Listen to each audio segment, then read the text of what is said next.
ಮನಸ್ಸಿನಲ್ಲಿ ಯೋಚನೆ ಹೇಗೆ ಹುಟ್ಟುತ್ತೋ ಹಾಗೆಯೇ ಮಾತನಾಡ್ತಾರೆ, ಹೇಗೆ ಮಾತನಾಡ್ತಾರೋ ಅದನ್ನೇ ಕ್ರಿಯೆಯಾಗಿಸ್ತಾರೆ.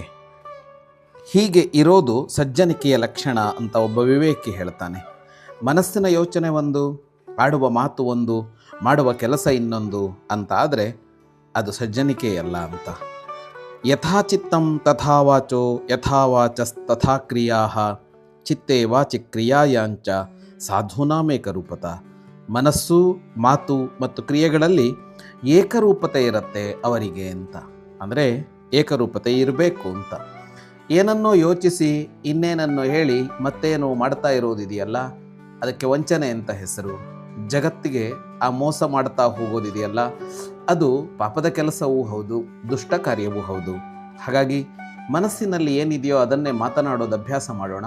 ಏನನ್ನ ಹೇಳ್ತೀವೋ ಹಾಗೆಯೇ ನಡೆದುಕೊಳ್ಳೋಣ. ಹಾಗಿರೋದಿದೆಯಲ್ಲ ಅದು ಸಜ್ಜನಿಕೆ. ಅದು ನಮ್ಮದಾಗಲಿ. ಶುಭಂ ಭೂಯಾತ್.